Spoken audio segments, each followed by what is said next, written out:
कहानी की शुरुआत होती है एक जंगल से, जहां हम टॉम नाम के एक आदमी को देखते हैं जो कि जंगल में खड़ी अपनी ट्रक के अंदर जागता है। वो अपनी बेटी मीरा के साथ कैंपिंग ट्रिप पर आया है। लड़की अभी भी उसके बगल में छोटे से बिस्तर पर शांति से सो रही है। बाहर बारिश होने लगती है और टॉम छत पर बारिश की बूंदों की हल्की सी आवाज सुनकर फिर से सो जाता है। जब वो दोबारा से आंखें खोलता है तो वो घबरा जाता है क्योंकि मीरा गायब है, बिस्तर खाली है। उसका दिल जोरों जोरों से धड़कने लगता है। वो ट्रक से बाहर कूदता है और अंधेरे में उसे ढूंढने लगता है। उसका नाम पुकारता है लेकिन कोई भी जवाब नहीं मिलता। अचानक एक डरी हुई औरत उसकी तरफ भागती है और उसे भी भागने के लिए चिल्लाकर कहती है। कंफ्यूज होकर टॉम पूछने की कोशिश करता है कि क्या हो रहा है, लेकिन इससे पहले कि वो कुछ कह पाता, पागलों की तरह एक ग्रुप उस पर हमला कर देता है। वो उसे काटते हैं जिससे एक तरह का इन्फेक्शन फैल जाता है। डरा हुआ टॉम मदद करने की कोशिश तो करता है लेकिन बहुत देर हो चुकी होती है। उसकी आंखों के सामने ही वो औरत ज़ॉम्बी बन जाती है और इस अफरा तफरी के बीच मीरा अचानक दिखाई देती है। डरी हुई लड़की देखती है कि उसका पिता ज़ॉम्बी से लड़ रहा होता है। टॉम उसे भागने के लिए चिल्लाकर कहता है और वो जंगल की ओर अंदर भाग जाती है। टॉम अकेला ही ज़ॉम्बी से लड़ रहा था और किसी तरह वो अपनी ट्रक में घुस जाता है और उसकी छत पर चढ़ता है तो देखता है कि एक डरावना मंजर, जहां इन्फेक्टेड लोगों का एक बहुत बड़ा झुंड उसे घेरे हुए है, जो कि किसी कीमत पर अंदर घुसने के लिए तैयार हैं। और फिर अब कहानी में आता है एक नया ट्विस्ट। अब कहानी घूमती है और कुछ दिन पहले का सीन दिखाया जाता है, जहां टॉम ड्राइववे से अपनी ट्रक को ठीक कर रहा होता है, जबकि मीरा अपनी मां नाओमी से स्काउट कैंप में बिताए हुए समय के बारे में बात कर रही होती है। वो गर्व से कहती है कि उसे अपनी आखिरी एक्टिविटी पूरी करनी है। टॉम मजाक उड़ाता है, ये शिकायत करते हुए कि ऐसे कैंप के लिए पैसे क्यों दिए जाए जहां बच्चे बेकार चीजें करते हैं। और टॉम कहता है कि वो ज्यादा अच्छी स्काउट नहीं है। मीरा को ये बात बुरी लगती है और वो गुस्से में अपने कमरे में चली जाती है, जबकि नाओमी अपने पति से गुस्सा होकर अपनी बेटी को दिलासा देने जाती है। उस शाम टॉम नाओमी से माफी मांगता है और उसे मीरा से इस तरह से बात नहीं करनी चाहिए थी। नाओमी उसे याद दिलाती है कि उनकी बेटी बड़ी हो रही है और उसे उसके साथ ज्यादा समय बिताने को कहती है। टॉम मीरा को मूवी दिखाने ले जाने का सुझाव देता है लेकिन नाओमी सिर हिला देती है। वो चाहती है कि वो उसके बजाय यहाँ पर उसके साथ कैंपिंग पर जाए। टॉम मान जाता है और अगली सुबह बाप बेटी सड़क पर निकल पड़ते हैं। रेडियो पर पूरे काउंट में पुलिस अधिकारियों पर बिना वजह हुए हिंसक हमलों की खबर आती है। ड्राइव के दौरान टॉम बात करने की कोशिश करता है लेकिन मीरा उसे नजरअंदाज कर देती है और अपने फोन में बिजी रहते हैं। जब वो कैंप साइट पर पहुंचते हैं तो टॉम आराम से रहने के लिए कुछ सेट कर देता है और हॉकिंग या मछलियां पकड़ने का सुझाव देता है, लेकिन मीरा जो अभी भी स्क्रीन से चिपकी हुई है कहती है कि उसे कोई भी दिलचस्पी नहीं है। आखिरकार वो दोनों जंगल में घूमने के लिए चले जाते हैं, लेकिन कई घंटे चलने के बाद मीरा का सफर एकदम से बेकार हो चुका था। उसका मन बिल्कुल भी नहीं लग रहा था और वो अपने डैड से कहती है कि मुझे अब घर जाना है, जिस पर उसका फादर कहता है कि हमें कुछ देर और बिताना चाहिए। मीरा बेमन से मान जाती है और जैसे जैसे वो आगे बढ़ते हैं उन्हें धीरे धीरे अपने आसपास के जंगल में दिलचस्पी दिखने लगती है। अचानक मीरा इस बात के लिए माफी मांगती है कि वो लड़का नहीं हुई और कहती है कि लड़कों को सब ज़्यादा प्यार करते हैं, जिस पर टॉम काफ़ी इमोशनल हो जाता है और उसे यकीन दिलाता है कि ऐसा नहीं है। उनकी बातें चल ही रही होती हैं कि एक औरत आती है और उन्हें कैंप फायर ज्वाइन करने का इनवाइट करती है। टॉम और मीरा वहां जाते हैं और दूसरे कैंपर से मिलते हैं जो कि वीकेंड्स पर बाहर एंजॉय करने आए थे। मीरा दूसरे बच्चों के साथ बातें करना शुरू कर देती है और पहली बार ऐसा लगता है कि वो काफ़ी मजे कर रही है। वो उसी शाम अपनी ट्रक में लौट आते हैं। टॉम एक किताब पढ़ता है जबकि मीरा अभी भी फोन स्क्रॉल करती रहती है। बारिश शुरू हो जाती है और वो दोनों काफी रात तक बात करते हैं। थोड़ी देर बाद टॉम ये पक्का करने के लिए बाहर जाता है कि ट्रक बारिश से बचने के लिए ठीक से बंद है। फिर उसके बाद यहाँ पर वो सोने के लिए लेट जाता है। कहानी वापस अभी के समय में आती है। ज़ॉम्बीज़ ने ट्रक को चारों तरफ से घेर लिया। टॉम छत पर चढ़कर मीरा को जोर जोर से आवाज लगाता है। घबराकर वो वापस अंदर आता है, अपनी बंदूक लोड करता है और उनसे लड़ने के लिए बाहर निकलता है। वो कुछ ज़ॉम्बीज़ को मार गिराता है लेकिन जल्द ही उसकी गोली बारूद खत्म हो जाती है। जैसे ही वो ट्रक का दरवाजा बंद करने की कोशिश करता है एक ज़ॉम्बी अपना हाथ अंदर डाल देता है। टॉम एक चाकू लेता है और उसे काट देता है।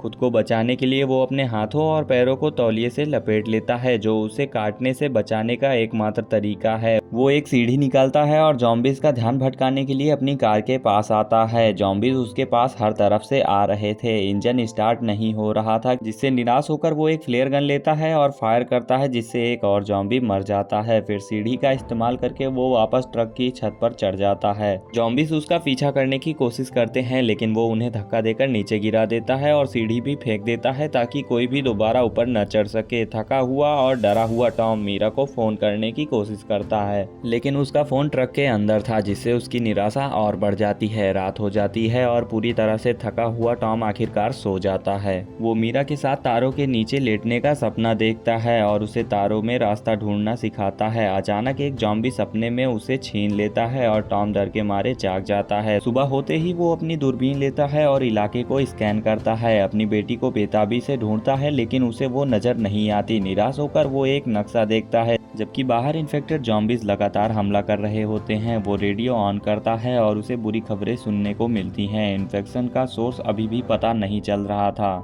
ज़ॉम्बी वायरस का कोई भी इलाज नहीं मिल रहा था। बॉर्डर बंद है और देश में इमरजेंसी घोषित कर दी गई है। अधिकारी सभी से घर में रहने की आग्रह करते हैं। टॉम की हालत खराब है क्योंकि उसने अपना खाना एक पेड़ पर लटका दिया था और तब से उसने कुछ नहीं खाया और भूख और थकान उस पर हावी हो रही थी। अचानक एक ज़ॉम्बी ट्रक की खिड़की तोड़कर अंदर घुस जाता है और उस पर हमला कर देता है। टॉम जो कुछ भी मिलता है उससे लड़ता है और किसी तरह वो उसे बाहर निकालने में कामयाब हो जाता है और फिर खिड़की को रिपेयर भी करता है और कीलों से बंद कर देता है। वो रेडियो पर मदद के लिए कॉल करने की कोशिश करता है, लेकिन कोई जवाब नहीं मिलता और छत पर वापस चढ़कर वो फिर से जंगल में स्कैन करता है और आखिरकार मीरा को देख लेता है। वो जिंदा है, ट्रक से ज़्यादा दूर भी नहीं है और ज़ॉम्बी से बची हुई है। ज़ॉम्बीज ने अभी उसे नहीं देखा है। जल्दी से टॉम एक टॉर्च का इस्तेमाल करके मोर्स कोड में उसे सिग्नल देना शुरू करता है और वो अपने चश्मे की रोशनी से उसे जवाब देती है और बताती है कि वो डरी हुई है लेकिन सुरक्षित है। टॉम छिपे रहने के लिए कहता है। मीरा दोबारा मिलने के लिए बेताब हो रही थी और उसकी ओर बढ़ने लगती है। तभी एक ज़ॉम्बी उसे देख लेता है और ज़ॉम्बी का पूरा झुंड उसकी तरफ दौड़ पड़ता है। टॉम उसे भागने के लिए चिल्लाता है और खुद इन्फेक्टेड लोगों पर कूद पड़ता है। अपनी बेटी को बचाने के लिए वो उससे काफी देर तक लड़ता है, लेकिन काफी भयानक लड़ाई के बाद भी वो नहीं जीत पाता क्योंकि उनकी संख्या बहुत ज्यादा थी और किसी तरह वो वापस फिर से छत पर चढ़कर खुद को बचाता है।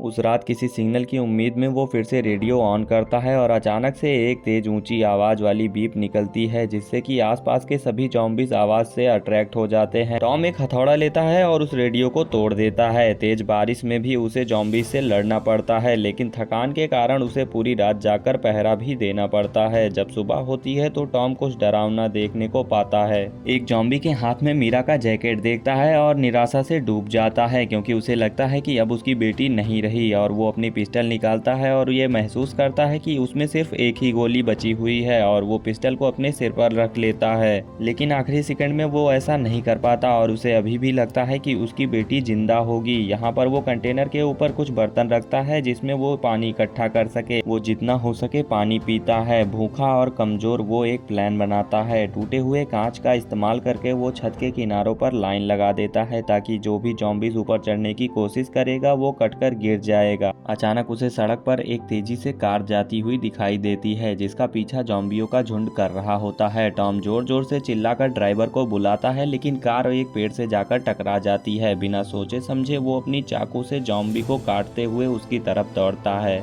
टॉम किसी तरह ड्राइवर के पास जाकर उसे बाहर निकालता है और दोनों मिलकर ट्रक की तरफ भागते हैं। टॉम अजनबी को छत पर खींच लेता है और कुछ देर के लिए वो सुरक्षित हो जाते हैं। वो आदमी कहता है कि वो पेट्रोलिंग ऑफिसर है। वो टॉम को बताता है कि दुनिया खत्म हो रही है, शहरों पर ज़ॉम्बीज का कब्जा हो गया है, कम्युनिकेशन खत्म हो गया है और अब सिर्फ कुछ ही लोग हैं जो जिंदा बच पाए हैं।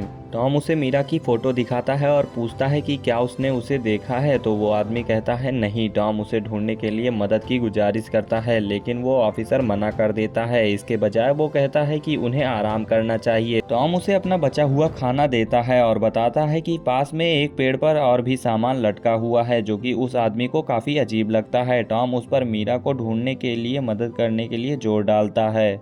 आदमी आखिरकार मान जाता है और वादा करता है कि सूरज निकलने पर वो जाएंगे। लेकिन उस रात जब अजनबी सो रहा होता है तो टॉम उसका आईडी चेक करता है और एक चौंकाने वाली बात का पता चलता है।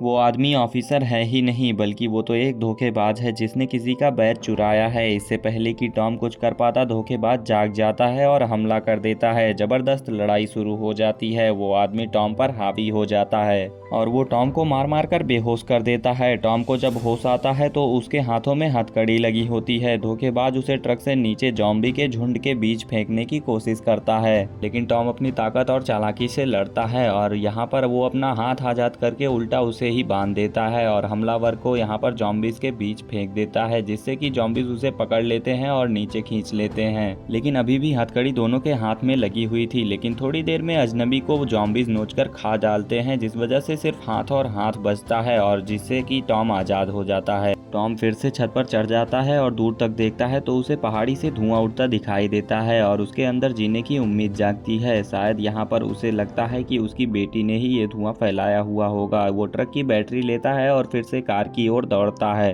टॉम जॉम्बीज से लड़ते हुए कार तक पहुंच जाता है, लेकिन जॉम्बीज के झुंड ने कार को घेर लिया था, जिस वजह से कार आउट ऑफ कंट्रोल होकर पेड़ से टकरा जाती है। टॉम किसी तरह कार से बाहर निकलता है और जॉम्बीज से बचते हुए ट्रक के पास आता है तो उसे एक सिलेंडर दिखाई देता है, जिस पर वो अपनी फ्लेयर गन से निशाना लगाकर फायर कर देता है और एक जबरदस्त धमाका होता है। सारे जॉम्बीज आग की लपट में आकर मर जाते हैं और यहाँ पर टॉम एक बार फिर से हिम्मत करके खड़ा होता है और पहाड़ी की ओर चलना शुरू कर देता है। और आखिरकार जब वो ऊपर पहुंचता है तो फाइनली यहाँ पे उसे मीरा मिल जाती है, जो कि अभी भी एकदम ठीक थी। वो अपनी बेटी को जोर से गले लगाकर रोने लगता है और इसी के साथ ये कहानी यहीं पर खत्म हो जाती है। आप सभी को वीडियो पसंद आई हो तो लाइक करके चैनल को सब्सक्राइब कर लेना और ऐसी ही रोमांचक कहानियों के साथ मिलते हैं अगली वीडियो में।